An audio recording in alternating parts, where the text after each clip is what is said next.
lian puya thuruk chu zuyak tu kim kimitlaw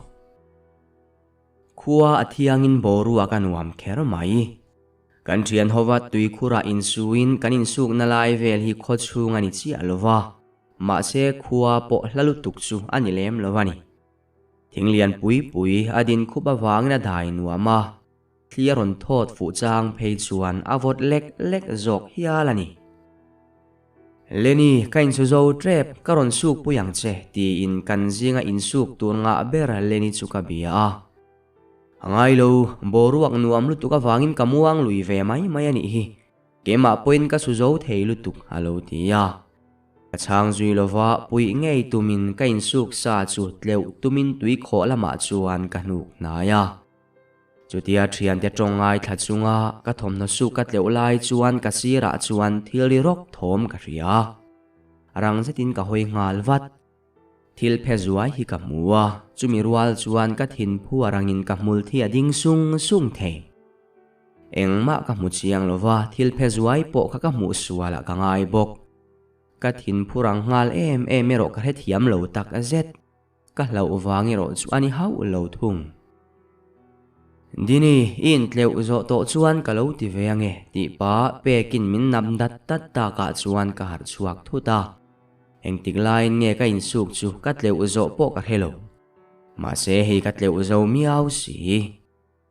leni chu in suk puin min hnial viau ma sela ka tilui ve tat tin nichin maya ka thil mu awang khan ka omero anuam thei to der lova midang hril ero chu ka tum lovani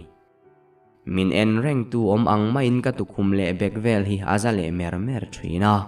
ka tum lo devin ka hoi kwa le thuak thi lalin sang enge moi hriata i hoi kwal ruai zele porzeta pekina run ti chuan engma ni lo katia ma sela ka omdana wang chuan nuama ti to lo ti ka ria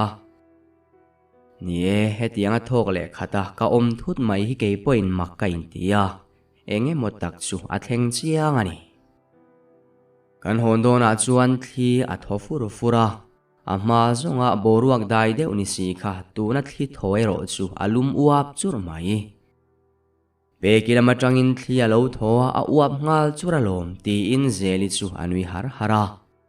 dongzel khatin min fiam ji asu pe kin alo tivin hlur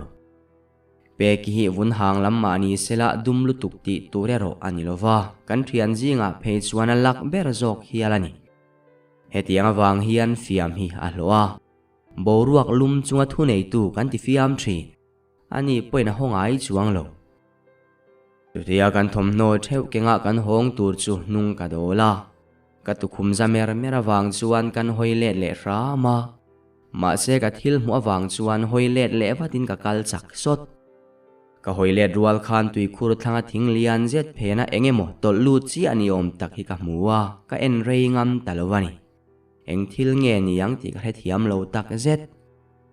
tui po kan kalmain tui choi tur midang tenen kanin to ka om nuam lo zet po chu are ta deu ka thian taringot zong ka thamuan pui vak lovani kaming chulal din sangi hania kalo paviau lo nangin thingtlang om chuan kan lang senior mange nula senior min ti zeu tok hi an om to keiro chuan senior kala intive mi alo unaw pathum ni na milai kania kele kanau hi meichia kania kan u hi mipa ani thung kanu le pa ten min la dam puin pathian zara kan khosak po azia ve viau mai tlaya chuan thleng ka silain leni halo lang lol maya tunang huna lo lang chu makati deu achan po achung te an strict ma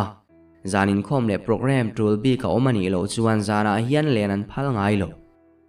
anina kan lenero chuan achung te hian min lo duat phian zel enge makmin vati melve kalo en kuaw reng chu aning le deuh to anima na nia in khom zana ni box silova email ka muthuta makati deuh katia pekitena kal turin kalo som cheni hi ati chuan ka bo tul tinge ti tura omem ni katia ke ain in po ain nai zo ka engma ir hevele nange tin kalua chuan min ron beng zot engma ka riat lo thu ka hil chuan peki dam lo thut akhua sik hlua asang via vaniang na chok na pa ngai pora hne lo atia kanin su kan hon nuwa po an ina ka vakal renga a mela diklo omin ka hesi lo leni thu soi chu oi har ka tiani ti chuan silvat vatin man mo na ne na che kani boka ka in pe har lo kan chua dona kanu te chu ka kalna tur le a chan ka hil nuala ka chung te pon makan ti ve tho mai peki te na chuan midang han lo om neu newa peki nuin min lo mu chuan min lo hui zau zau ruma kanin zui lu chu rin ai takin peki chu alo hara izia to emni kati chuan min envat akho sikina kian sana alo thu ve pe ani kha ti in anuin min lo changa katlun na salutuka ka taksa na vek nui hau chunga lo ti in lenin en chuan kan ena kan nui ve top abul se ta thut mun remin kan thu fel chia tia dong zeli aron lut vele voin bo ruak dai kan dong khai zo lo niang aron tia nu ne mi po nui ve top kan thian ho dam lo in kan ve hi chu thom dim le dam ta patong te kan thiam lo thin e mani kan voin bo ruak kha hi sel lo vaniang pe ki po chuan ati ve maya eng bo ruak mo tin nu ne mi chuan bang bo cha tin min ron zot vele zelin tui khur bo ruak om dan te chu asoya chuta kan lu tira aru malo om ve pe ki ka jin so mi chuan adai nuwa min ti mo ke chu bo ruak kha kho chung bo ruak ai mai na uap ka ti zo ka sin thom la tam si aron tia kan hoi hai tlang te bo ruak te chu nom em kha chu wangania leni po ain suk rei pha vel zeli bokina ron ti le ta ka chuan somi chuan soibel tur he to lo nge ni angoi ta a chuti line ke ro chu enge motak hian min mola ma se enge min mol ti chu ka he thei chuang mi alo hatung zinga chuan phak chu apin ka thowa kamu mang wang ve kani kanau thing pui lum sa chu nowa thlin ka ina kamu mang chu ka ngai tu alet neu kamu manga khan nimin lama kanin suk na tui khura khan kalo oma ka thlir reng lai chuan mei che pakhat a mele ro ka mu nu ang ka ti zet ma se ka chiang theilo thung tui khur thanga chuan loading in amita tak enin ka thlir rei ngam lo amit menga chuan nat na thuk tak ka mu saka chu chuan min fan chuak vekin ka ria soidu nei mela puwa zona zo tur la in ka tong chuak thei der silo tengkiliana tuya tlema wangin tui pai pa tui hong tha thei tlat lova keni chung kwala tui he ti taka tui voi khat soilo point kan ngei lek zel tui kan nei thlem chuan kanu hi aphun le hlak thi chutia thingpuin pa tui kan nei lo thu kanu an hla ngai thlak pa ka om reng lai chuan dini tui choyang miang ti in lian puya aron luta ehe kalau ti hluaya abak soitur ka helo makivati melve ti na nui suka zam angreng taka lian puya chumelin ilo hongalo ti sepin ka hoison ngal vat min enve kur boxia nuampo ka tilove a bucket laro kalpain kan ti don nia aron tia ke point ka thingpui in lai chu in zovin ke ma purna aron in tham kwal vel chu ka hai deu lo mai badruma lu rokin bucket chip chuan tur kala a zami khoi ange tui chuan chanatar kan man thin kha kati chuan kanau zami point thattakin min lo be ve mai bok ti chuan lian puenen chuan tui choi turin kan inzui chuaka kalpa leni ka som chu kabula lian puya kal ve mu rual chuan in la zei zatin tura chuan kalamhan ri lo tlailama kan choi jok donia tin amit ko chu ati cheral rala he nu takhi chu kazin rei tm lian puya chuan atia nia izin rei ve reng tin kalo chang ve mai chu min ngai ve deuh ti na ni mo aron tile khera chan thiam har ka ti ang reng viau ma se he pa ka ngai zia soi tur hian ka bial pala ani box silo ani lian puya hi ka tlei rol tira tangin ka mel du to a ka u nen yan anin kom thi mi pa fel le pian thiam deuh mai ania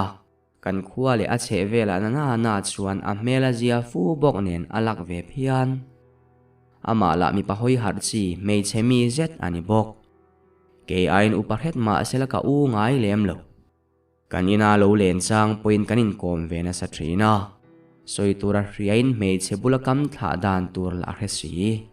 veilo tum point at heilo ani ber mai tui khur kan thlen chuana chan po ka khelova ka hoi kual nga le ruai to enge ka mu po ka in be sei chuang lo I bucket khalo laro kalo do sakang se ti le akut ron phar chua chu arwala arang se taka bucket chu pen kanui se I bok email thale mai atiri chu ka ria amala chuan min en haulovin tui do chu alo tha kwal thung ka ria tura soya ni lo ti chu ka ria ma se heta ke lo me chedan omlova in ngai bel lo thei po vani su tin ka lim veng veng I hlau de wem ni ka hoi kwa le rek laya aron ti thu chuan phujokin ka bo ngal roka tengki rula chuan kan kludun ti oi ka ti pal min ti phu chiang lutuk ti in thole mai kan tuma ka om dan rem treu lo nen ka tholok theilo chesek lo la ka in siam rem hunai thodon nia tin ka beng bula chuan ron phuna ka rei ka mur chuak vek suta aku chuan ka konga kwain ataksa si thopa achunga ka chung chuan min pot nai le sala ka imngal choi thei ain siam rem nuwa chuan min thopuin kan tluk na lai la leilong alo ni bok nen anung chu abal ni aya kha inunga bal vekania kan ti chuan a ho tham e mai nai nei lo ai chuan a thra aron ti maya min en vunga amit meng chu ka chiar thiam lo ti chuan kan tui do te a khat ta bok nen chip chuan turin chuan chan ka siamol mol lai chuan thanglam chu ka juk mel le sewa ma se chu ta ka thil mu chuan min ti trim wai the lian puya bul se ta ka din lai po chu ka in rehman lovani engei mu lian puya na ti chuan min meng buai nuai chungina ma chu ka en ki awa ka chang mai lo ka dan chuan a thong ani yang ni china ka hoina lam chu azuk en veya ke po ka hoi thale wat ma sela ka thil muna thingbula chuan engma alo om le to lo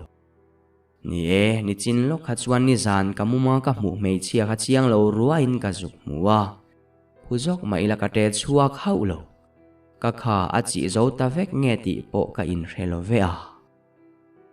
lian puya alo ho tangin ni tam aral le to a ama zong ain ka du zual so te moti turin karil ru alua thuk le to kaduna arei to kati kha ma se voi khat ma karil ruput mangi kala tilang chin ngai lo ve veng thin ma ila ajin chu awang wang chang hi chuan ka hereng ngai bik lova tun tuma jin lo hongero chu ama zong ain kanin naya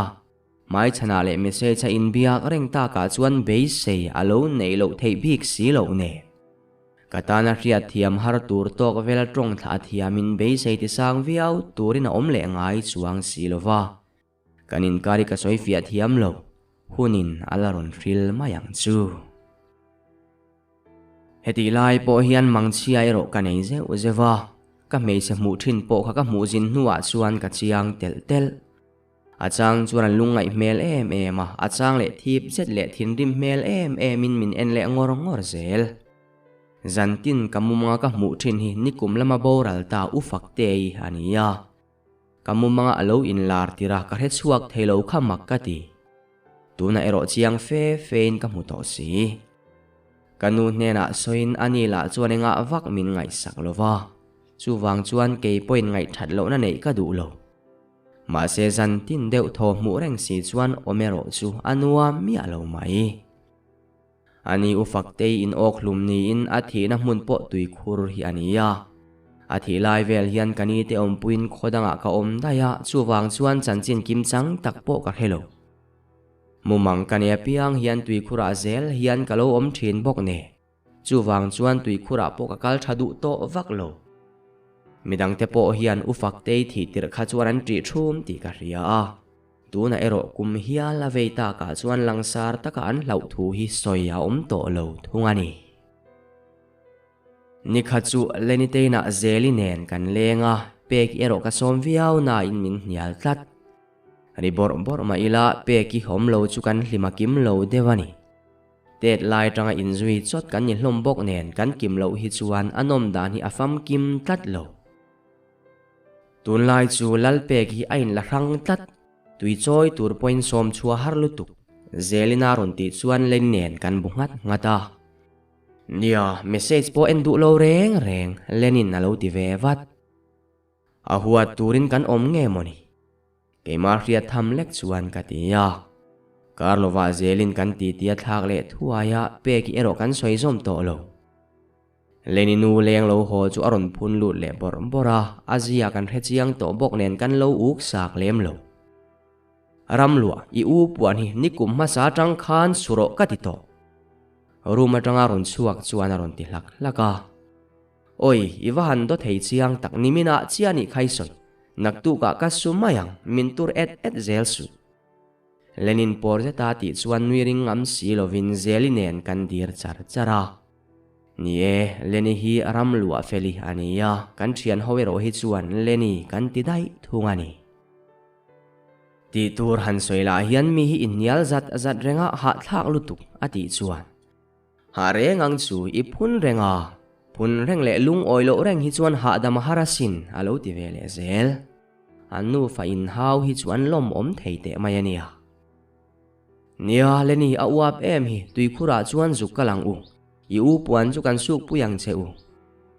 nulali tong le tur chu zelin na lo tlak khala ngai lo kanui chu a hetile hluai thin kum khuwa in kan sudon lo po ni hleilo aron ti hlak laka nulal puan chu lo da chuak ro ifa te hian wal senior puan chu kan zuk chil ronange nui war chungin katia leni chuan min hial viau ma sela kan ti lui tata wangin kan thian thum chuan kan in zui chuak le tange nge e tui khur kan thleng chu kan thil mu awangin kan ding deuh thap makin vati om ve tia lian puyan nui tha chunga min lo biak ta ka chuan in thing harin mak ti hran lo kan tia makero kan ti tho peki le lian puya an lo in suwa pekin kan mela mu ruala anui mel ral riai kha ka mu ve vek boxi min ti ril hai tak zet peki chu in suk don wangani mo I lo len ve du lo zeli chuan atia leni nero peki lam ngai tu alovin kan in suk tur ken chu kan chia zo ra kan tum chu leni chuan min lo dang tlat lian pui I then oma nula fel le mong zanga om renga I thom no bal te suk tir mai tur chelom ati chu anunga ka beng ngal dop zeli la za em ne lo nui ang war le ngal akhai ka thom no te chu min suk sak pe don em ni ti pa min lon mel kher chuan min ti lai chelek alek engma ti turi nei chuang lo dini va suk sak ro mi pa anin su tur hi chu ka khongai tlat in la zei zetin zeli chuan aron tia kadin mun khir zia hi ka soi thiam lo zo kani ti chuan lian puya thom no chu ka suk sakta a zeli te point pe ke chu an de bor bok ma sela chang thadu vak lo lian puya la chuan thom no suk tura lo nga phiana anin nomero chu ani hau lo thitho heu kara boruak uap chur chu anuam vak lo ka thian te la chuan an thre ve lo nge hetiang thitho dai nuam lutuk hi haria chil mai ka du zelin ati seka leni la ina lo pompui vele thei zel ama kanin suk lai ba khan he hmuna hian boruak dai ka don ka heto lo khoi kalo tlewange kan rei don e mai I thian te po an zo le to don lian puyana ti chuan ka bungata kain chu zo chu ani der to pek ero chu alo hong dai to min bethadu lo lutuk kha ka ngai dan ni vak lo khatia peki engtin nge lian puya hi in suk pui pe jok tia kan zot fiam kha kain suk pui lo ngai koile ngot su aron tia ni kha ka ngei ve tlat helai muni inel vak lovin ka ria tin kan hon do na chuan lian puyan min ron bia nia boruak hin wam po ka tilo min en tuan om reng hialin ka ria ka ti chuan ki ai sukin in ngai tua lau mai ani kha thale ram huai veli an om lo chu ka tilo ma se mi hring te nun na an lak sak thei hau lovania midang te hlau tura in lan ba kan thiam lo aron tia ke po ka bungat ngat min mol tu om reng hian ka om ati nuam lo ti mai lo chu kamu mang le thil dang po hian chutin min ti hlau vak ran lo ve zana kamu hilai chu chiang faran main ka hara kan room lo thim khup chu makati kanaw nen hian room kanin troma thima hlo wangin solar kan chia karen om lo ma sela thim nuaya kan mungai lo chu wangania makati boruak la chu kan mutiralum em si kha avot vur maya chuta puan ban kan tum chu ka che thei haulo ka thin chu aphungal dupa ka tim sung the chutia che thelo ka om reng lai chuan ka ke a hian min man tu omin ka ria a huzokin katal chia ma karak thot chutia ka leng vakta ka chuan ka thu chuak lola chumi rual chuan ka siramu ka naw chu aron tal ngal tal tala kan room po chu solar kan chit kha alo eng le wa to tingei rak chia ma ti in amu hil le ngal dai ke ro chu ka hoi kwal ruwa ka ke chu ka tom ngal choi mai kangal rek ni china kuti ria tak vot herina aman na chu ka dapa boruak vot vur in thak le ret chu ka feel thei ka dan le ka chunga thil thleng chuan min van thong tak zinga po chuan ril runwam zan lovin ka thowa ka tholima ka ke chu ka enfia mak deuh chu ni zana kut vot thlerin min chelna nia ka hriat na chu alo sen kwal rai mai chu chuan ni zana ka thil ton kha thil mai ni lo ti chu min hriat chian tir viau bok ma se soi chuak po ni la tu man min oi ka ring chuang lo iwangu ai ve dam sam lovem ni tin kanun ka chal alo deka ikhua sikani hi damdoi eila vam mulero ati le ta ka chuan kamit ka ching wang kanu ka ke khu en lokte tham deuh chalaka ti chuan rang zetina en ve maya avamak ve ti hluain ka ke chu akhoya nat ero chu an haulo nu ni zan ka thil ton chu amak lutuk ti in ma ni chawa ka hria chuan ka thei mai don ni zana ka kelo mertu khatunge ni ta ang mi hring pa ngai zong ani haulo eng thil nge tin kabula chuan aron thua ka mela ka fiam thulo ti hriain ani po athu tak hle kanu bula hi chuan eng ma ka zep ngai lova ani pon in po taka om adwa wangin eng konga po kan ti pui theidan turin nain siam rem thuai thi hei hinu le fa in kara chuan poimo ka ti keni aya dai zau le hretam man nia thuron thatak tak min pe thin hi keni mei chemol mang le mi patana bum nuam tak ni thin hian kan tang kai puin kan nun po awong viau thi ufakte chungchang ka soi khan ka thu soi i oi silova tuna poi oi le chuang lowang silmai ka tuma ma se min oi lo ka hlau devani fakte chungchang khan ka ring lo che ani hau lo mumangania ingai tuana tikal thui tur zonga lo lak thu tak pui che ka du lo zo kani dam takaron ti ta ka chuan ka thohoka zanlama ka thil ton chu ka hil zui ta bok kanaw zamilain ai rong bol thul mevin kan thu soi chu alo ngai thave bok ne henu beng virzia hi chu kan khuwa zuru in ti buai om sela keni ain anin ti buai chan le anin hau dan lo khem ha sajia thuru poi a soi ve thei hlol lo amak hle mai engpo ni sela tong trai tami ngai ani kha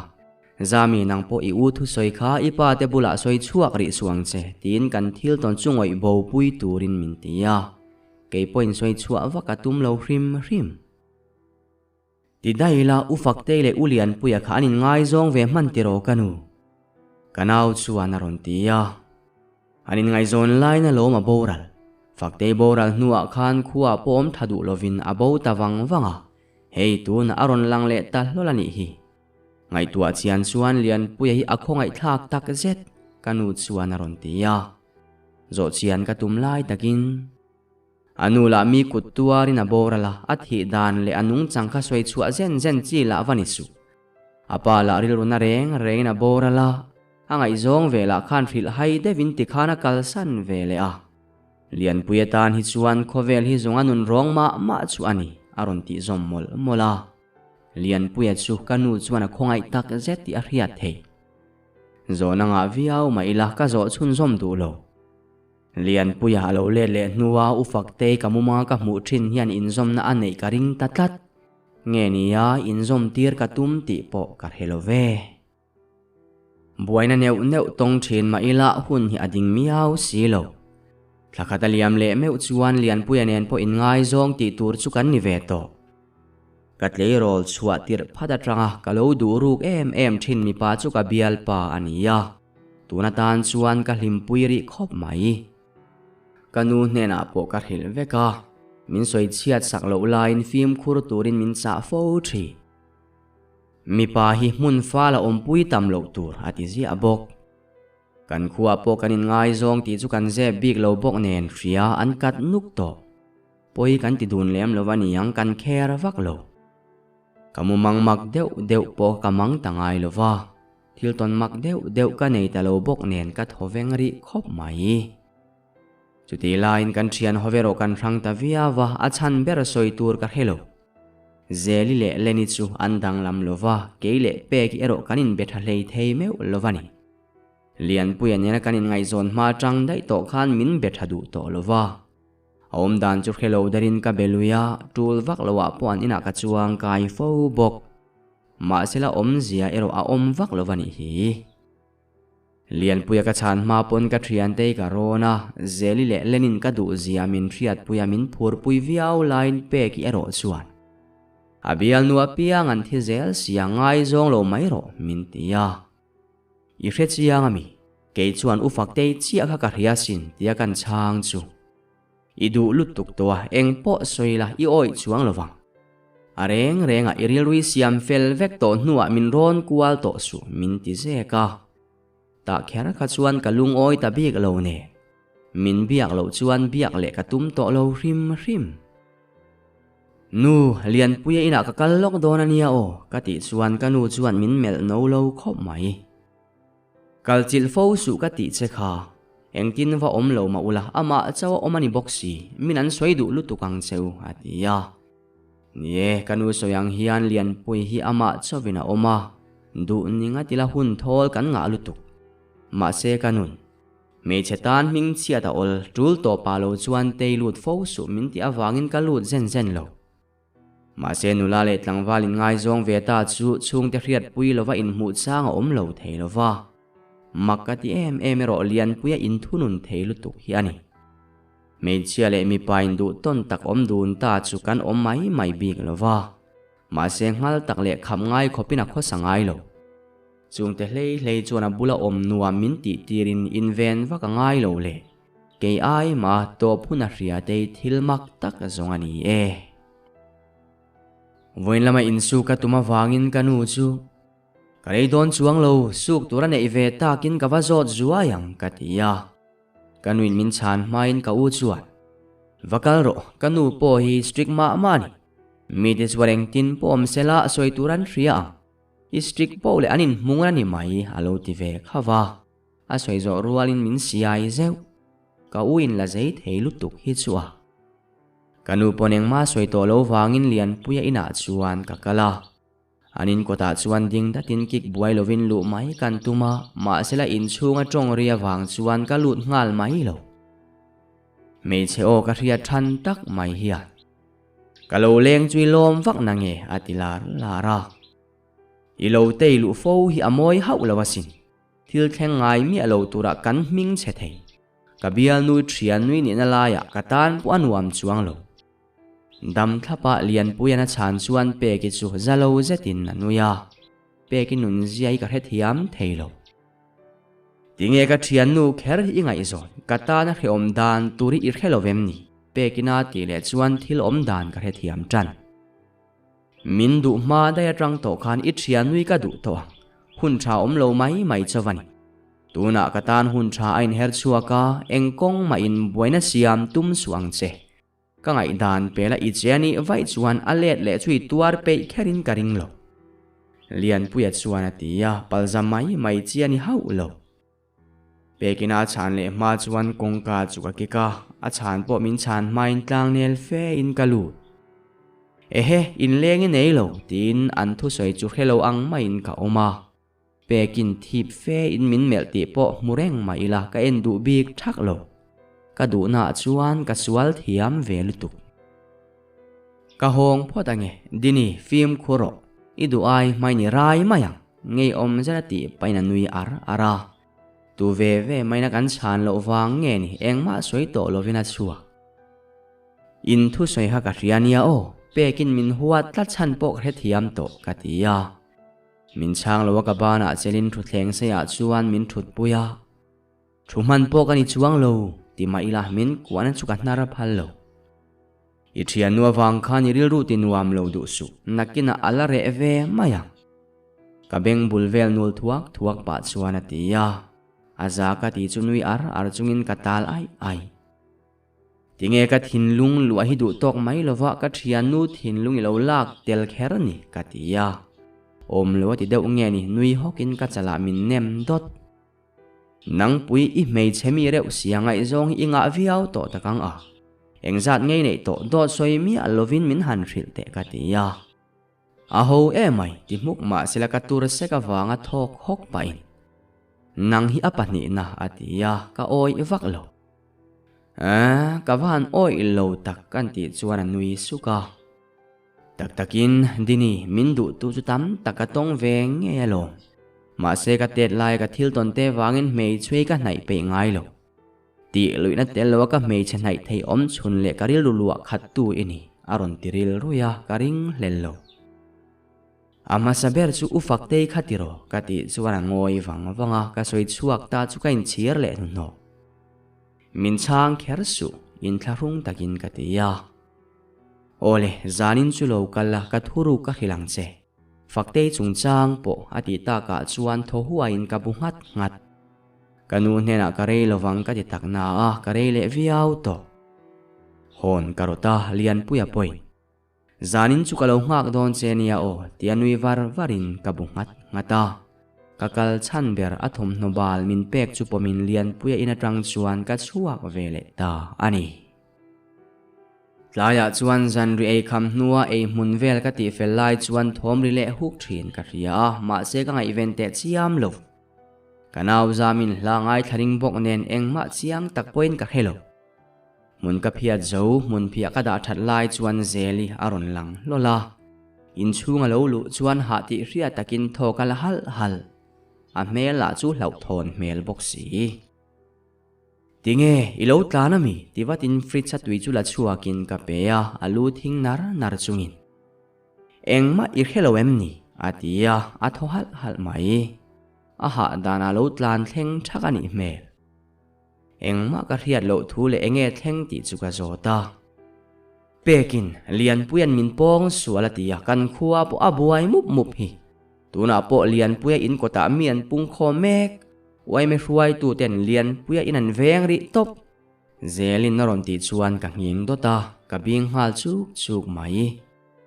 ka ngai tu ana abuai hal nuaya soi tu reng ka khelo kanun zeli chanchin na lo zo chian ve te chu hrema ila engma chuan ka benga lu to ri lo nilo lian puya chuan chu tiang thila tilovang tile in atang chuan ka tlan chuaka engber nge ti ka tumpo ka in hello kanu le zeli ten min au na chu hello derin lian puya in chu kapana kanin hlat lo bok nen ka nai tak viau nuwa phe chuan tlangwal in ho sa thom tele lian puya minglama au long ri po chu ka he thei to kabial pa ni wang ni hau lovin tuna thil thenga hian peki ain lian puya karing zo achan po pekin lian puya adu ti ka ria peki khoi du tak ni sela lian puya hian tharum manangai don lo ti ka thinlung hian achiang lutu lian puya in kota chuan mian tam ema wangin kong ka puipa ngai tang chuan in chung ka lu thei don lo ti ka ria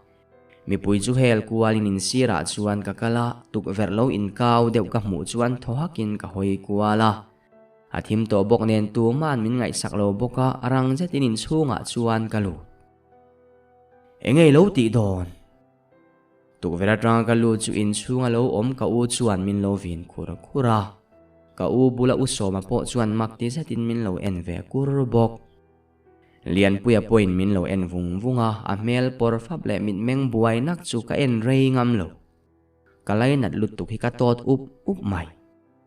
ka u le u so ma lian puya te in kom thinan nia chu wangania tuna po anlo ompui ni a mela tangin ka u chu alom lo ti ka ria ma se lian puya hi biak nge ka du thian pa pola kan va chuak ri don em nia karil ru khe thiam taka u so mana ti chuan ka lom lu tu hi kwa chung mai ka du rei suang che ti mukin ka u te chu phim khur takin pon an chuaka pon lam thom chu hrian nuama wa han ni lo tak ka u te han chuak chia tia chuan kongka chu ka le ngal wata ka kal zwa man ho zetin lian puya thut na lam chu ka pan le ka che zia chik taka en reng chung chuan lo ding chuak ve ruaya iti lo ti ka ria ka ti set abak soi tur ka khelo min ringem tin min ron na ya ring lo cheila ka lokal mi alowang mitui khaper sak pa ka ti chuan min pot nain min kwa thlopa ke point nget zetin ka kwa let ve bok duat taka min kwa nuwa chuan in sum zo lovin ka mitui ka lo dan ve ram po chu ka dang zo talo adir ngal zung min rin chuan ka ta na to he thil thlangi ka tuar liam mai don lo aso khok chu arin aina na se chil rapina ti ya min ril po ni lovin ama le ama chu ain biani main ka ria theini se eng po huwa min lian puya bula hian om ka du ma sela thei si lo kanina ka hon nuwa po ka ngoi renga ka kalsan dona khan nual ra in lian puyan ka mangai che eng po ti la ka thil ti chu dik lo ma sela nang ka mai na che ka thin lungi chu eng tik lai poina dik ti ria ang che atiani kha amit minga beidon na lang khan min ti lau thongin min tina venget nget thei thil thalo atiang ti mol ka lawa ama chawina umbok si karilwin ka tong trai pui mol tlai deuh ta ka u lo ho chuan min hau tange ya ka pa puna lo bel cha awat tunang huna ngoi rengin ka thut mai thei in ring bi kem ni ka ti ya she omiti don ti chu kan ria ma se me chiai ni ya katiang khan ni local ti midang ho khan ria se me che kholo tak angina sinan suwa don che ka uin vin zetin na ti ya apoi ka ti mai lo ve a tia ka chan chuan thei ngil tumro ati muk ateu lo mai lian puyan hetiang thili ati tak lo dot ve ka ni hi ka ti vin ve ta ka engtin ngei chian viau thei i thian nuril runat na trom pui thei lo khopin mo lian puye chui a chi ka pain min ti ta ka chuan kan thom chu a zoi lo khera mai pe ki hian lian puye hi adwa voina po ina len chil bok me chelaka lian puye hi akuta hleilo a nol nu me chia chu apong suale siang mo ka pa thil kal mang po wani su danin me chia min hum halutuk hi then khat hian in lulin nan tangan mangani hi ka tia ka soi tamboka ka soi zo chuan ka thohok the ka pa chulung oilo zetin ru malu ta kanu chuan min laina ti ka ria ni e lian puya hi ka hre chianga pek hi apong sual ka ring bik lo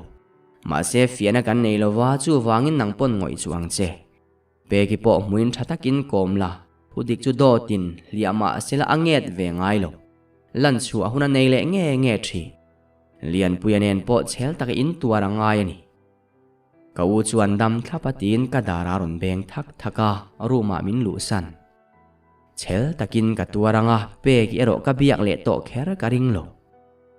khuma chuan kanau lo thuina lo chap deuh pura min ti ham hai lutuk tinge i chapalo tin ka papan naya ka u ka khongai lutuk che aron tirewani kha ala trap war sau bok ne kanau ka thalom tin anunga ka chul sak heu ke julian puya bula ka tra ba ka trap hau lova ka tuar love roni lo ma se chel takin ka tuaranga kala tuar chuak ngei don ti ka ria chum dum min hual vel tuina kina chuan ala kiang don ti hi karing tlat ani ninga liam le nuwa chuan boruak al hluai po adai ta a peki point lian puila ka report a thelut lova chu chuan kan khonu ho ti adi tam ngang mai peki nui apoi tura poi to lian puela afara si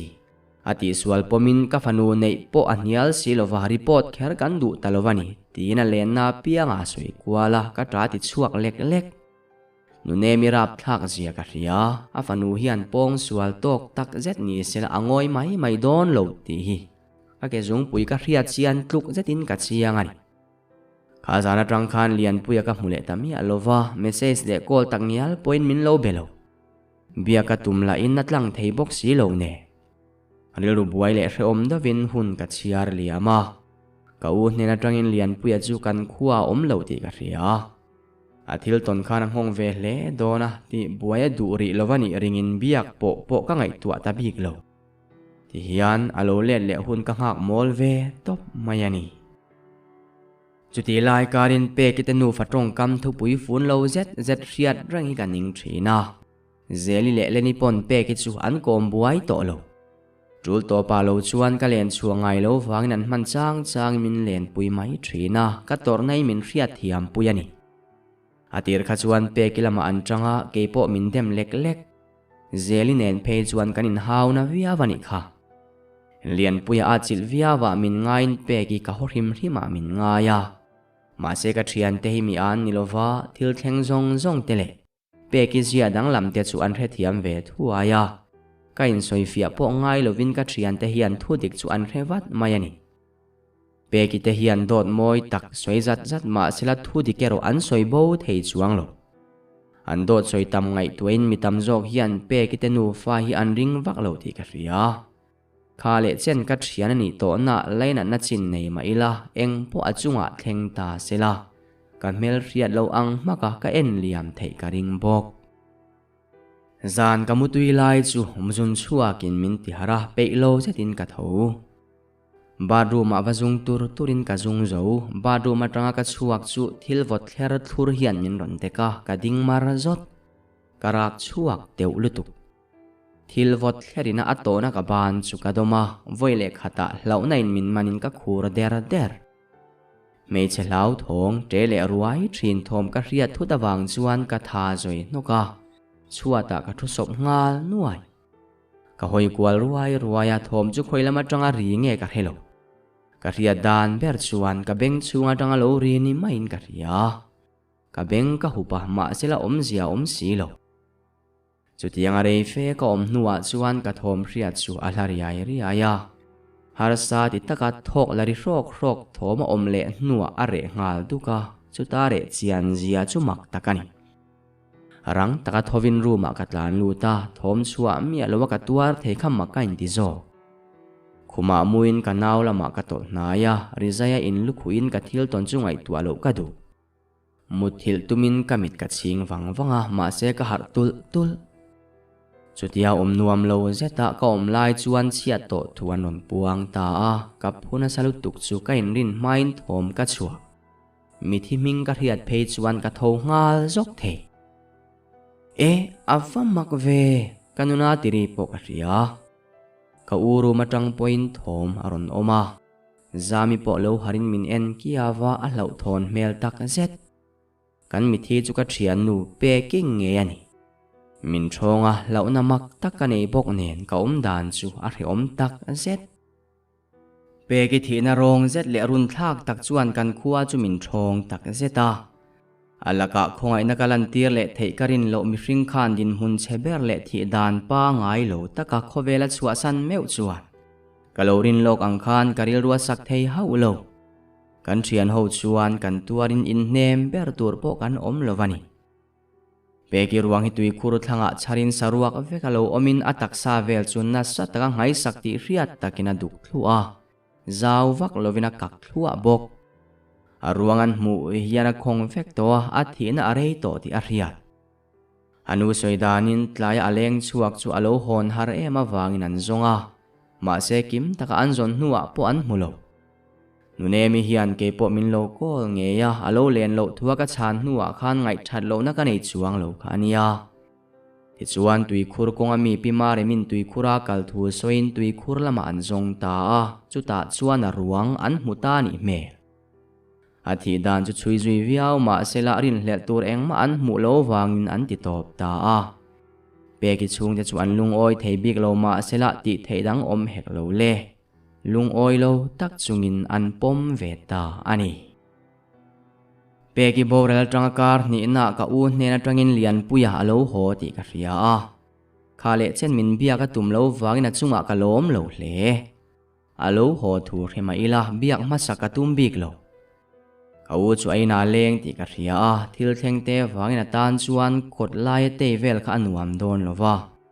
aum dan tur ka ngai tuin ka khongai le tho bok si ril rumu mal po ka put hei lovani alo hon thu ka ria jana chuan tlai deuh hlek to message min lo thona en lo ka tum viau nain ka hong ta tho local ro ka ngak chenia ti hiania kamu hil to tin ka reply a adu hun min ko chuak big om lo e mai kha chen na bowa message min lo bia kha tan po har lo aum dan hi alung oi thak big lovani muhil chung khan local ro thuru ka khilang cheka ti kha ila ria em a message chu ka chiar mon seka tunang huna chuwa chu ka du big si lo ma se thuruk ka hechak tho bok si naktu ka min ril mai la tia kan thon le chu i riat du lo le i thu tin min changa a offline mak message ponatlang thei to si lo tho hakin dim te chuan room chu ka chua sana setanan min pui nge ka chung ta riat lovin kan in chu ka chua san thei ram man mo chatin ka pen hlok anin kot ka thlen chuan kong ka kik kan tuma chung lama tanga ron in hong ri rakin lian puya chuan ka kuta chelin in chunga min pot lut rok karei man lovania ka ti man chia tia chuan banga min nam betin min fop ngal buana ache dan chuan min thong lutuka ati angin ka om ve top a oma ka nam tak det te ta chuan ache dan chu thlakin min fo dan po athlaka chan let lo theilo khopadam le ngen ngolin min fo pa kain sum reng thei ta bik lo reitok fe kanin thlak hlelna chet zia kan lan tir mol nuwa chuan thok la hamin min ngai lo tu jok chu riat mai alom areng tinge khati buan ai chet kher min pong sual done mukati manalom tin kanuya ani po then suk zanin su khumpui kai pui chepo ka nial haulo aron tia izak love a ka du bok lo ka ti hlak chuan min nial theilowang ati le du ta min kuana rang chuan ka tal pit rang te ka che dana wang chuan anui hoka keipo kanui ve tho ka ti hlau thong che ni chuan ti pal ka thuru ka khil huna che tiang khan ka che theito kherangem ka khilowa chu wangin kan am dewani kha atia amit meng ria thiam har je chumel wangin ka lu ka thing nar peki bora nuwa tang khan kamumanga lian puyan mei che pakhat arek lai ka mutrina mei che mang ang auri hian ka beng hi alu le ngut thi ma se tu nai te khan re le a midang min riat pui lovin ka buai ru ve thin khop mai thu thleng se ya in syria la thu donin lian puya chu ka ngeng ara ani chuan ka kut chu khal nuap pain ka thil ril tur chei mak itiviau dona ka chunga poilom don hau lo ti ka ria ka du chuan dam chungin ka zep theya ma se ka mei che mai om chun ini awangin riat vero i phuani thu tak dewa ti chuan a enga ma main ka hupur lok em ringot thuruk nei mel poi pulo tumbar chunga ka ti chuan ka du le mai em che wangin bul ka tan pui che a ka chung ril kil khathi chuan kama sial zia min ril fo thin ati vot arai ole ka soi chungin min lo ti buai lo la ka soi non don lo ba ka soi bak chu i zo na ka chang don lo chiang de vin min lo ngai thang che tin athuruk chu min ril ta ani ni khuwa ka riat tirata ka thil mu ngun ber chu kanu ui re la yani ka thom riat tam ber po kanun ka pa ngei om le musit taka atong khumri ani pok ka pa khan van duina to ma chuan hathokin chung kwa thatakin min en kol thina ma se van duina to ka ma ni po azun ramat hiar thei tak lo nuwa khan kanu jadik tak aron lang chowa thil riat riom ber chu azan lai in sum ti riat taka pa tapri khani kanu huat na nen ti thei nei bok si lovin ni ka chiar liam thi kanuam dan kha kan khuwa hian thretok chuan om veya chiang tak chuan tu manan thre kher lowang kanun kanin chunga du to kan nuama tol thin line ka pa nen chuan ril run na takin kan tuar tlok thung ni khat school ka bang chu ina ka hoa chu ta ka thil mu chuan min tina in ka thin na rim tak a zet kapa chu chua ta lo tlun ni a in kanu chuan kapa chu ngai sak map loina bial pa nen chuan kapa mu lai reng chuan nuam an tol hi alo ni kapa in haseng thelo chuan mi tui tla zoi in kanu de chu athira kha thil ka mu khan kanu ka huan na ka ube ram chu ati chia ma se eng ma ka tiri lo kapa chu buai puin ka ruai sona malak dan tur ka ngai tu arau lai lian pui tuimin lo lak te ruma tra kanu bial paina ron ti chur chuan ngai tuana thar min pe ya atoi zong in kan soyenge tuin tur ka pe ka chuan dam doi kap tela tui taka muthil nuwa chuan kanu chu ka ngai saveta ani zai na le dim na tel hau lovin ka che a atop atukhuma thingbunga vuain thing chu abial pa tui taka muhil me kota chuan ka da le bok ti chuan kanu chu abial pain athatta ani chu kapa pon ka thil ti zong a muwa ma se eng ma soilo kanu boral atanga thakhatna ani point min boral san veta ani katan chuan pathian ani ve theilo kadin mun ka ngai tua chian po le ka hel tul kanu wangin mei chia ka huwa an bula po ka peilo chu wang chuan kho chunga po ngai lovin rama ka kho samai ze rama ombo charin nangni chuan khodanga ka jine mo in ti thin ani kha chu ka dan mol mang je chu siam that tumin fakte kha ka ngai zonga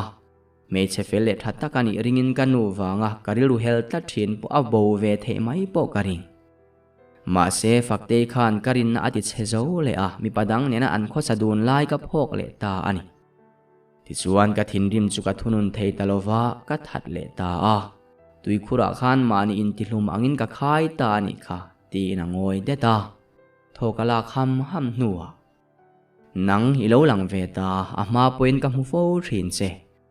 fakte ka ngai zon ma dai khan ka thin lunga ai yani cham to ma se ka thian pa far nui ni ya ka phulo che ti ka riat chian em awangin ka nai ngai lo che fakte ka thale tak nuwa phe kha chuan ka in sit ngoi to ma se ka thin lung hian min tur eta mal lo theilovin min siamani ti khan ma ka la chowa ka thil ti te kha zep ka tum lo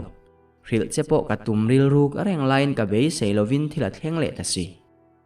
i thianu pe ki khan min a chil tatlata buaina lian thamani ring lovin pa ngai takin ka hnar mai thi me chelama ka hleilem lova katan ain hon viau lai point min ti phur zo chuang lo ma se ti khan ka be seilo devin thila thleng le ta du than tur ka nei ta bik lo ka ti le karin to hau lo thil ka ti le ta ani ka ti swal ni lowa chuan zel tan ka du hau lova pe ki la khan min nei lo chuan case ka file don ti min vau ve tla ta wangin tum nei ranin ka neyang che ka ti ya thil thleng chui riat kha atu soi zong kan ria chu ka ngoi kara mi pamel thale zai dam lu tu ki engtin nge tual that tu ani thei karing phal lova ma sel ama ngein asoi vek boxi engtin ngei ti thei tham deuh chalin ka ti ya he pairap viau tur ka ni laina ma hlat zongin ka taksai ka ti che thei haulo min thre thiam turin ka phut lo chea thuru khir heve ngei la ka du wangin ka khil che idu chuan police poi hril theyang katlan bo don lo in ring tok che ta ti chuan ka lu chu ka thing noka soi tur ka helo ka vai riai mai nin ka ria ka in dem lo hetiang zo zai riat nuwa danglam na ka nei lo ani chuan mi hring ka ni lo ti na ni mai thil dik lo tam tak ti mai la nang ka hmangai na che hi chu adika kanun bel chian dol lo taka bel chian dole thudik om chun chu nang ka hmangai na che hi ani ibula chuan me chadang laka ka nei ngai lo limna phurna ha damna le lung oina ka nei thi min ti phur tu om chuni ni aron ti supa ka hmangai che sin zoi te ka ti chuan lian puya chuan min thut nai savin min ngai chang hetin ka che son lo ti a riat nuwa chuan min kwa thlop atop nan he hi hrele lakadu min kuwa nget sal paina tia thulom omani don lo ti ka riat chian na chuan riat le chak na min pelo eng thil nge katia tuna hian na ti dam thelo ka ve me ka hun tam ka nei to lo aron ti le zet chu ka tuar zo talo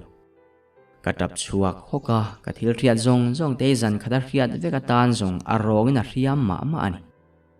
ka ta chung chu ka hnunga duat zetina chul hliawa ka ko chung tot up awang chuan ka ta bang theilo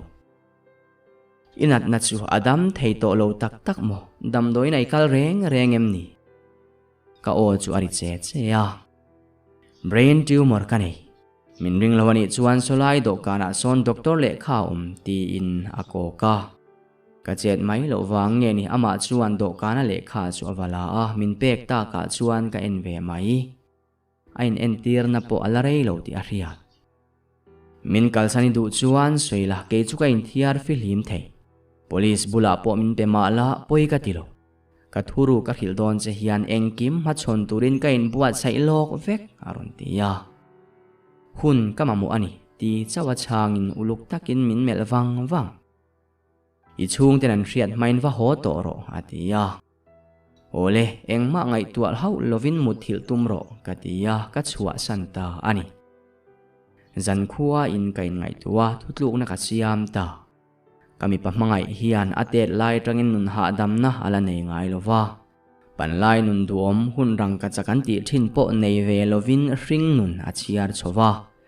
tuna keima ha damna anei ve tana chu ti chiat sakatum lo athil ti kha adik kati ti na ni lova ami nun nala turin dik na nei lo ma sela adu wang reng ani lo ti ka riat saka dik tak chuan du se athuru kha zep reng thei ti ka ria eng po thleng don sela kami pa mangai hi that takin ka en kol don chu ka thutluk na ani har san na le buana ten min chim thin ma sela aliam na thei ngil ngai lo ni chu aliam zunga mi pakhongai thak nun ha dam na nei ngai lo kami pa mangai em in min kal chana tang point kum hiala veita mi da tan chuan khuare chang to ma sela ka ta ni ro ni min ang le kani ha dam na le hlim na pe ka re tak en kol kala chak line khuanu duan sak a ring nun rong tak chuan chung ril la tang in a chia a mangai tu tan anat zia hi atong lo tu chuan a hethiam kher lawang a ring nun khongai thlak lu tuka wang khan pathian hne po ka vui ve lek thri min kalsan tir khan kana na zong kha ka tuar chua thei po ka in ring lova ma se tu na chuan malam ka pan ve ret se le a than chunga chuan thuina than lung chu ka chula som lo mi tui lo luang ngai chuan ama ka ngai zia anem nge chiang via wani thuruk le thudik zep tu ka ni na hian min la ei cheve nge yang ma se ka mai ta na ka ti thein nung berani a engpo huwa ma ka zep kha in chir na kala nei ngai lo khovela zong te hian min dem po ni sela poi ka ti hek lo ama ka en kol tur thu ka hilaya lian puya hlim mel kha eng tika ma ka thei hil to ngai lowang lian pui mi van duai pa i ring nun hi keu le tu om sela nang ma wang hianan mi tuen seng ve fowin ka ringani ka mangai che min mangai na ang khatu mi pa ma hian min pek thei ka ring to lo itel lo chuan ring nun hi rong nei lo ang mai ani ti in ka phun sep sepa atop ta